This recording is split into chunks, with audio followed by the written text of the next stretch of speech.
I'm talking about Educated by Tara Westover. I'll get more into it, but some stats, just some creds for this book. USA Today, it's heartbreaking, heartwarming, best in years memoir about striding beyond the limitations of birth and environment to a better life. The Atlantic said, this is a one-of-a-kind memoir about the shaping of the mind. New York Times Book Review, I don't know if you've heard of that, but it says it's heart-wrenching, a beautiful testament to the power of education. Bill Gates had stuff to say about it. I mean, everybody went bananas for this book.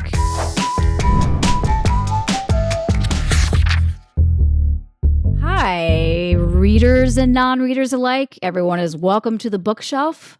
This is Bookwise, a podcast for bookclub.com. And this is another edition of our Dr. Book series with your host, Britt Brewer, A.K.A. Dr. Books. No, I'm not a medical professional. I am not an academic. I don't get out a lot, so I read a lot. And maybe not great for my social life, but good for you because I know a lot about books. For this episode, we're going to take a call from someone, and I won't give it away, but I will let you hear for yourself. Hey, Dr. Books. So I manage a co-working space and just started building a small library. So far, we have quite a few business books, and I think it would be nice to add a title that's more inspiring, like a real American bootstrap kind of story, but not necessarily a business person or entrepreneur. Let me know if anything comes to mind, and you can call me Live, Laugh, Bootstrap. Live, Laugh, Bootstrap. I think I have the book for you. 1 second. Let me just go to my handy dandy. Oh, here it is. It's my ratty tatty edition of Educated, a memoir, Tara Westover. Now, I want us to hear a little something from the author herself to wet your whistle, and then we'll get into it. But it's one of my favorite memoirs. It's a perennial favorite since it came out in 2018, and I think this will be a great addition to your co-working space library. Okay, so let's hear a little something from Tara Westover herself. Tara was raised in the mountains of Idaho by survivalist parents and spent her days working in her father's junkyard. I was the youngest of 7 children. My dad just didn't believe in a lot of the things that most people would take for granted. So we weren't allowed to go to school because he was a little bit paranoid about the government, and he didn't believe in what he called the medical establishment, so we didn't go to the doctor. Everything was treated at home by my mother, who was an herbalist. And, we were born at home. I didn't have a birth certificate till I was 9. Think about someone who was literally she was raised in this very, very primitive environment in Idaho. Her parents were fundamentalist, from a fundamentalist Mormon sect. I mean, they didn't, the first part of the book, the whole book is great, but the first part really delves into her childhood, and it is page to page gripping. I mean, the mom neither one of them, they're living off the grid in a way that is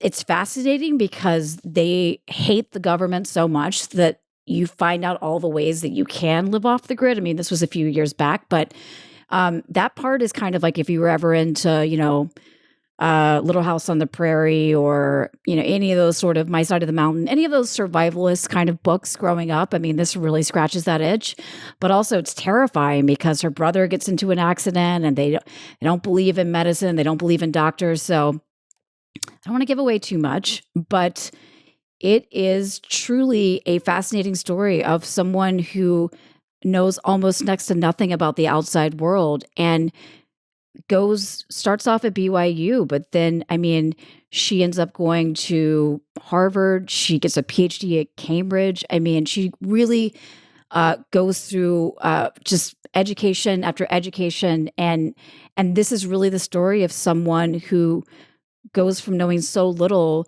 to just she's almost kind of like this blank slate, and she's filled with knowledge and she's filled with understanding and empathy. And so, but at the same time, I think her hardscrabble upbringing made her someone who was able to really have a voracious appetite for learning, but also, very bootstrappy.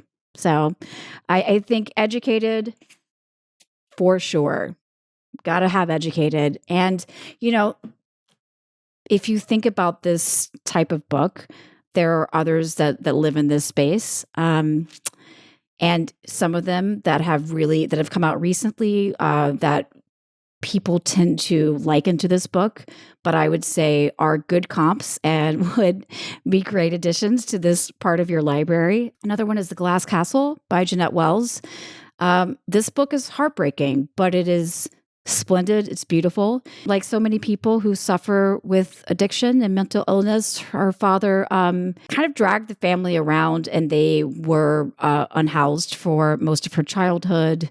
It is pretty emotionally raw, but it's also she and her siblings really had to do the best that they could with the circumstances that they had. So another sort of triumph of the human spirit, and also just a beautiful metaphor for survival, how to, make the best of a really hard upbringing and hard situation. And last but certainly not least is the other Westmore, One Name, Two Fates by Westmore. This is another beautiful memoir which explores the lives of two men with the same name who grew up in very similar circumstances in Baltimore, but they take very divergent paths. One became a Rhodes Scholar, a veteran, and a White House fellow. The other ended up serving a life in prison.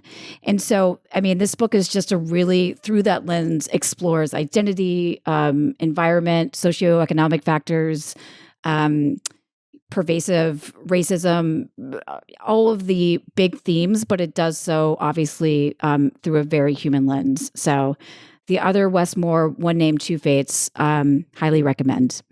Highly recommend all of these. So Live, Laugh, Bootstrap. These are a few books that I think you can populate in your library. I hope that this wets your whistle. I can't wait for you to read Educated. I'm so jealous. I wish that I hadn't read it so that I could read it again for the first time. But it is one of those books that you can read over and over again. So I hope this helps. And this has been another episode of Dr. Books on Bookwise, a podcast brought to you by bookclub.com. I am your host, Britt Brewer, A.K.A. Dr. Books. And thank you for joining us for another Dr. Books book recommendation of books. Books. Books are books. And as always, happy reading.